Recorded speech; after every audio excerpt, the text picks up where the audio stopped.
Good morning बच्चों। आज 11वीं के अर्थशास्त्र में हम देखते हैं उद्योग। उद्योग जो है 1947 से 1990 तक के दशक का भरपूर प्रयास का नतीजा है। जब हमारा देश अंग्रेजों के गुलाम थे तब हमारे देश में ऐसी स्थिति बना दी गई थी कि हमारा देश उद्योगों के नाम में बहुत ही पीछे, कुछ भी उद्योग हमारे देश में नहीं था। कच्चे माल का शोषण, यहाँ से कच्चा माल ले जाते थे अंग्रेज, अपने यहाँ उस माल का तैयार करके फिर हमारे देश में ही बेचते थे और उसका मुनाफा वो भरपूर उठाते थे। तो हमारे देश में जो बनता था वो क्वालिटी निम्न, क्योंकि अंग्रेज जो है वहाँ विदेश में अत्याधुनिक मशीन के द्वारा उसका उत्पादन करता था, तो उसके द्वारा बनाया हुआ जो माल था, वस्तु था, वो उसमें बहुत फिनिशिंग रहता था, साफ सुथरा और क्वालिटी से भरा हुआ था। तो हमारे देश के जो उद्योग है, निम्न क्वालिटी के उद्योग, बहुत पुराने मशीन, तो उसमें तैयार किया हुआ माल उसकी तुलना में बहुत निम्न था। तो उनका जो बनाया हुआ माल यहाँ बहुत चलता था, हमारे देश का कम, मुनाफा उनको ज्यादा मिलता था। तो ऐसे ऐसे धीरे धीरे हमारे देश की जो उद्योगों की स्थिति बहुत बदतर थी।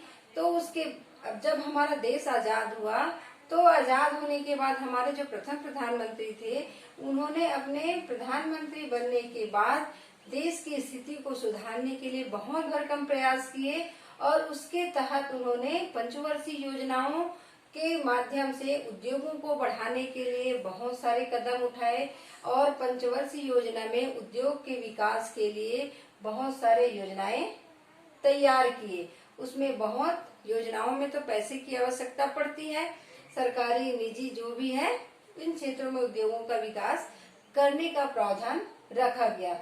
तो उद्योगों का फिर धीरे धीरे विकास हुआ और उद्योग का विकास होगा तो लोगों को रोजगार मिलेगा, लोगों को रोजगार मिलेगा तो लोगों का आय बढ़ेगा, आय बढ़ेगा, क्रय शक्ति बढ़ेगा, क्रय शक्ति बढ़ने से फिर उत्पादन बढ़ता है। ये भी चक्री प्रवाह जैसे चलते रहता है। तो हम देखते हैं आज उद्योगों का महत्व। उद्योगों का महत्व में देखेंगे श्रम की अधिक उत्पादकता। उद्योग में श्रम की अधिक उत्पादकता होती है, इसमें पूंजी का अधिक होना, पूंजी अधिक रहता है, पूंजी अधिक मिलता है उद्योग में, और फिर श्रम विभाजन होता है, उत्पादन में निरंतर रहता है, पैमाने की बचत होती है। तो इसमें देखेंगे कि क्योंकि कृषि में जो है व्यक्ति जो है, बहुत सारे लोग कृषि में लगे हुए रहते हैं, उत्पादन जैसा भी हो, परंतु सब उसमें लगे रहते हैं और उसमें बेरोजगारी बढ़ती है, छिपी हुई बेरोजगारी इसमें भरी रहती है, हमको पता नहीं चलता और रोजगार कौन है, कौन बेरोजगार है। तो बहुत सारे लोग उसी खेती में लगे रहते हैं, क्योंकि हमारा देश जो है गाँव का देश है, गाँव में अधिकतर खेती करते हैं और बहुत सारे जो लोग हैं वो उसी में लगे रहते हैं। अगर फैक्ट्री खुल जाता है तो लोगों को उसमें क्या है, रोजगार मिलता है, विशिष्टीकरण होता है। विशिष्टीकरण का मतलब है श्रम विभाजन। श्रम विभाजन जो जो चीज जानता है, जो सीखा रहता है, वही काम उसमें मिलता है, और जो काम वो सीखा रहता है अगर वो काम उसको मिल जाए तो वो अच्छे ढंग से करता है, उत्पादन अधिक होता है और क्वालिटी भी अच्छी आती है, और अधिक अधिक मेहनत करता है और लगन से करता है तो उत्पादन बढ़ता है। तो श्रम की अधिक उत्पादकता में देखिए कैसे, इसमें पूंजी अधिक होता है और लोगों को रोजगार अधिक मिलता है, और रोजगार अधिक मिलने से उसका आय बढ़ता है, और विशिष्टीकरण भी है, विभाजन भी है, तो और अधिक लगन से मेहनत करता है जिससे उसका आय और बढ़ता है। उत्पादन में निरंतर, कहीं छुट्टी नहीं। कृषि में देखोगे कि 4 महीना उत्पादन किए फिर 6 महीने उसको बैठना पड़ता है, तो इसमें ऐसा नहीं है, लगातार उसको काम चलता है तो लोगों का आय बना रहता है, उसको बैठने को नहीं मिलता, मतलब वो खाली नहीं रहता, उसको काम मिलते ही रहता है तो उसका आय बढ़ता है। अब देखते हैं उद्योगों, रोजगार का स्रोत। लोगों को रोजगार अधिक मात्रा में उद्योग से मिलता है, क्योंकि जो कृषि कार्य करते हैं वो तो ऐसे ही कभी भी कर सकते हैं और बहुत सारे लोग उसको करते हैं, तो उसके थ्रू उसको जब उद्योग में काम मिलता है तो रोजगार का, आय का साधन उसका बढ़ जाता है। क्योंकि बहुत सारे जो है कृषि में बेवजह का उसमें लगे रहते हैं, कोई काम न होने के कारण। तो बेवजह का लगे रहते हैं, तो दूसरे उद्योग में अगर काम करते हैं तो एक तो उसमें से हटते हैं, ज्यादा लोग हैं वो, और ज्यादा से ज्यादा उसमें काम करने व्यक्ति होता है, तो रोजगार उसका बढ़ जाता है। तो उद्योग के आने से लोगों को रोजगार मिलता है, बेरोजगारों की संख्या इसमें कम होती है, जो हमेशा कृषि कार्य में बेमतलब का लगे रहते थे। तीसरा है कृषि के यंत्रीकरण साधनों का स्रोत। जो उद्योग है कृषि के यंत्रीकरण साधनों का स्रोत है। कृषि में जितने भी यंत्र औजार जो लगता है उनका निर्माण कौन करता है? उद्योग करता है। जो भी फावड़े हैं, कुदाली है, ट्रैक्टर है, हार्वेस्टर है, जो भी लगता है यंत्र औजार, वो कौन बना के देता है? उद्योग बना के देता है। तो ये कृषि के साधनों का या उत्पादन के बढ़ाने का ये स्रोत भी उद्योग ही है, ताकि उद्योग कृषि के यंत्रों का उपयोग करके हम उत्पादन को बढ़ा सके। चौथा है प्राकृतिक संसाधनों का शोषण। प्राकृतिक संसाधन, हमारा देश जो है भारत देश प्राकृतिक संसाधनों से भरपूर है, लबालब है, प्राकृतिक संसाधनों के धनी है। हमारे देश में बहुत सारे ऐसे प्राकृतिक तत्व जो है, ऐसे बहुमूल्य तत्व जो है पूरे धरती के गर्भ में दबे हुए हैं, उसको उद्योगों के द्वारा निकाला जाता है, उसको रूप प्रदान किया जाता है और लोगों के उपयोग के लायक बनाया जाता है, उसको बहुमूल्य बनाया जाता है। तो उन प्राकृतिक साधनों को खनन करके निकाल के उपयोगी तैयार करके उसको बनाते हैं और उसको कीमती बना के लोगों के यूज करने के लिए तैयार करते हैं। पांचवा दिया है विकास प्रक्रिया को गति प्रदान करना। विकास की प्रक्रिया को गति प्रदान करती है। जो हमारे देश में विकास जो हो रहा है, नए नए वस्तुओं का उद्योगों में बनाना और लोगों को रोजगार देना और दिन प्रतिदिन लोगों के सोचने का जो दायरा है वो बढ़ते जाना, तो विकास जो है धीरे धीरे बढ़ने में उद्योगों का साथ है। क्योंकि नए नए चीजों को बनाना, फैशन के लिए हो, जरूरत के लिए हो, तो उद्योग ये काम करता है और लोगों के सोच में, उनके व्यवहार में परिवर्तन लाता है। इससे धीरे धीरे देश जो है, समाज जो है विकास करते जाता है। इसका श्रेय किसको रहता है? उद्योग को। कि प्रत्येक प्रकार के जो हमारे रोजाना उपभोग की वस्तु हो, यूज जो करते हैं, चाहे खाने में हो या सेवा के लिए उपयोग करते हैं, वो सब चीज कौन बनाता है? उद्योग बनाता है। तो विकास प्रक्रिया में बहुत हाथ उद्योग का होता है। छठवां दिया है जीवन स्तर का विकास।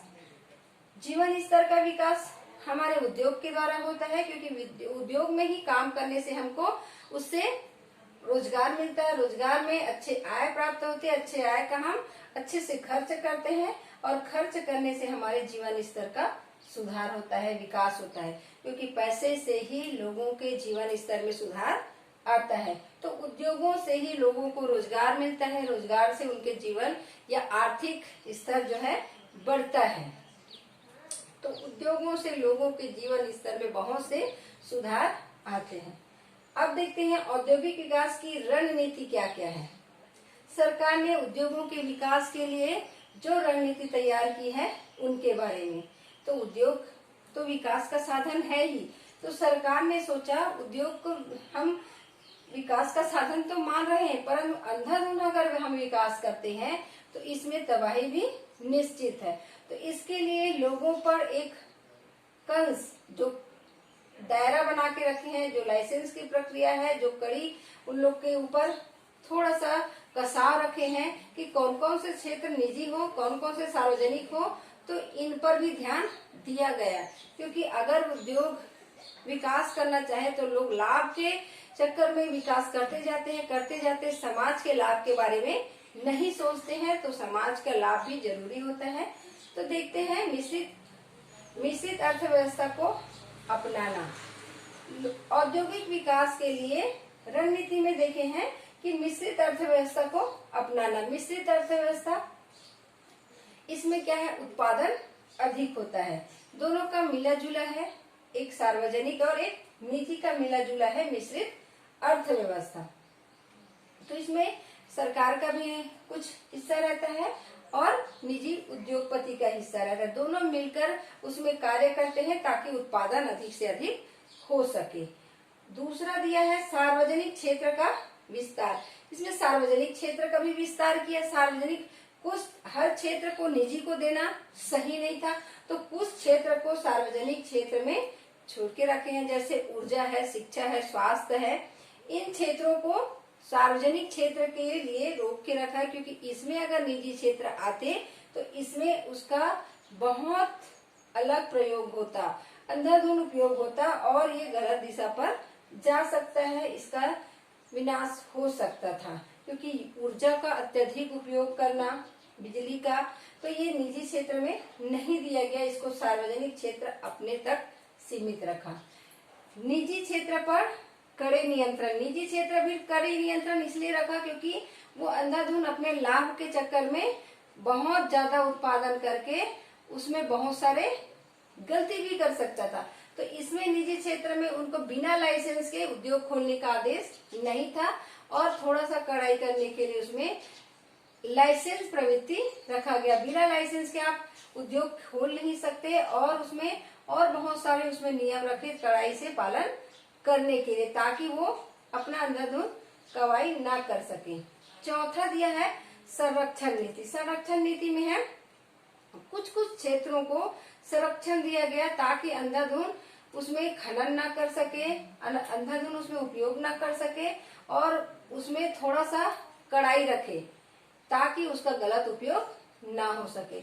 लघु उद्योगों का विकास। लघु उद्योग मतलब जो ग्रामीण क्षेत्र है। संरक्षण में क्या किया गया, उद्योगों का उसमें लाइसेंस प्रवृत्ति तो दिए हैं और संरक्षण के लिए उसको कहा गया कि अगर आप ग्रामीण क्षेत्रों में जहाँ विकास नहीं हुआ है वहां पर अगर उद्योग खोलते हैं तो वहां पर आपको कुछ छूट दिया जाएगा, क्योंकि कहाँ पर आप उद्योग खोल रहे हैं, जहाँ पर विकास नहीं हुआ है, लोगों को रोजगार की आवश्यकता है, वह क्षेत्र पिछड़ा हुआ है। अगर उद्योग वहां पर खोलते हैं तो वह क्षेत्र पिछड़ा हुआ नहीं रहेगा। इसीलिए कहा गया कि जिस क्षेत्र में कम विकास हुआ है, अगर उस क्षेत्र में आप उद्योग खोलते हो तो संरक्षण की नीति जो है वहाँ ढीला करे जाएगा और जहाँ नहीं है वहाँ लाइसेंस की नीति बढ़ा दी जाएगी। लघु उद्योगों का विकास। लघु उद्योगों का विकास में कहा गया है कि जो ग्रामीण क्षेत्र है उस पर लघु उद्योगों को बढ़ावा मिला जाए, ताकि लोग जो है अपने सोच के आधार पर अपने काम को बढ़ाएं, अपने हुनर को दिखाएं और उसमें 5 लाख से करोड़ तक कई उसमें पूंजी लगा सकते हैं और लोग अपने हुनर के अनुसार पर उसका विकास कर सकते हैं, जिसको जिस चीज की आवश्यकता है, जिस चीज में हुनर रहता है। तो लघु उद्योगों को भी विकास मिला, उसमें भी सरकार का कुछ योगदान था। ये रहा है आपका औद्योगिक विकास की रणनीति।